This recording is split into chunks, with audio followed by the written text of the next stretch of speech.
என்னடா இவன் கையை போட்டு கட் பண்ணிட்டு இருக்கான்னு பாக்காதீங்க. இந்த மாதிரி கை ஃபுல்லா காப்பு காய்ச்சி போறது ஒர்க் அவுட் பண்ற நிறைய பேத்துக்கு இருக்கும். அண்ட் எஸ்பெஷலி இந்த மாதிரி நிறைய பார்ல புல் பண்ணி ட்ரெயின் பண்றவங்களுக்கு இன்னும் அதிகமாவே இருக்கும். விங்கு விங்குன்னு தெரியும் பார்த்தா. இது ஆக்சுவலா தொட்டு பாக்குறப்பலாம் ஒரு மாதிரி வலிக்காது, எரியாது. பட் நெக்ஸ்ட் டைம் நம்ம ஏதாவது பாரை பிடிச்சி புல்ல பண்ண போறோமோ இல்ல தம்புல தூக்கி ரெப்ஸ் போடுறோன்றப்ப அந்த 5-6 ரெப்புக்கு அப்புறம் ஒரு மாதிரி எரிச்சல் ஆக ஆரம்பிக்கும். வாரத்துக்கு ஒரு வாட்டியாவது இதை ப்ராப்பரா மெயின்டைன் பண்ணி வச்சுக்கிட்டோம்னா இங்க பாருங்க இப்ப பலன்னு இருக்கா. So next time work out பண்றப்ப எரிச்சல் ரொம்ப இருக்காது. நான் இதை எப்படி மெயின்டைன் பண்ணிட்டு இருக்கேன்றத சிம்பிளா சொல்றேன். மேபி ஹெல்ப்ஃபுல்லா இருந்தா சேவ் பண்ணி வச்சுக்கோங்க.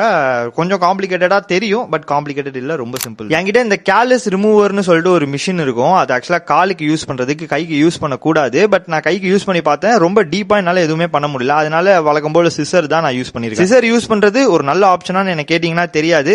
நான் ரொம்ப நாளா யூஸ் பண்றதால எனக்கு ஏதோ கொஞ்சம் பழக்கம் ஆயிடுச்சு. அண்ட் ஆல்சோ நான் ஐசோபேப்பர் ஆல்கஹால் சிசர்லயும் சரி எல்லா இடத்துலயும் சரி நல்லா யூஸ் பண்ணி கிளீன் பண்ணிட்டு தான் பண்றேன். இது வந்து ஆக்சுவலா ஒரு மீச வெட்டுற சிசர், குட்டியா காம்பாக்டா இருக்கும். கரெக்டா அந்த மேல் லேயர் தோலை மட்டும் அப்படியே கட் பண்ணோம்னா வெளில வந்துரும். ரொம்பலாம் வலியே தெரியாது, சொரணையே தெரியாது அந்த இடத்துல. இந்த மேல இருக்க ஹார்ட் ஸ்கின் எடுத்ததுக்கு அப்புறம் அதுக்கப்புறம் இந்த டிவைஸ் யூஸ் பண்ணி லைட்டா கொஞ்சம் டிங்கரிங் மட்டும் பண்ணிப்பேன். ஒரு மாதிரி நல்லா ஸ்மூத்தா. சிசர்லாம் ரொம்ப காம்ப்ளிகேட்டடா இருக்குன்னா இதுக்குன்னு ஆன்லைன்ல நிறைய டூல்ஸ் எல்லாம் இருக்கு. பட் அதுலயுமே கைக்கு யூஸ் பண்ணுங்கன்ற மாதிரி மென்ஷன் பண்ணல. காலோட போட்டோ தான் நிறைய இருக்கு. பட் அவுட் ஆஃப் ஓன் ரிஸ்க்ல நான் வாங்கி ட்ரை பண்ணலான்னு இருக்கேன். உங்களுக்கு ரொம்ப சிவியராலாம் இருந்துச்சுன்னா ப்ளீஸ் ஒரு டாக்டரை கன்சல்ட் பண்ணிக்கோ. ஆப்வியஸ்லி ஒரு வாரம் 2 வாரம் கழிச்சு திரும்ப அதே மாதிரி ஆகும். அகைன் நம்ம மெயின்டைன் பண்ற மாதிரி இருக்கும். நம்ம அப்பப்ப பண்ணிட்டு டெய்லி குளிக்கிறப்பயே இந்த மாதிரி கொஞ்சம் தேய்ச்சி மெயின்டைன் பண்ணோம்னா இது பில்டப் ஆகிறது கொஞ்சம் கம்மியாகும். அண்ட் உங்களுக்கு ஒர்க் அவுட் பண்றப்பயும் வந்து எரிச்சல் வராம இருக்கும். இது எக்ஸ்பீரியன்ஸ்ல சொல்றேன். நம்ம ஃபாலோவர்ஸ்ல எத்தனை பேர் காப்பு காய்ச்சி போற அளவுக்கு ரொம்ப வெறித்தனமா ட்ரெயின் பண்றாங்க அப்படின்னு தெரியல. பட் ட்ரெயின் பண்ற ஆளா இருந்தீங்கன்னா இந்த வீடியோ மேபி உங்களுக்கு ஹெல்ப்ஃபுல்லா இருந்திருக்கலாம். பைங்க.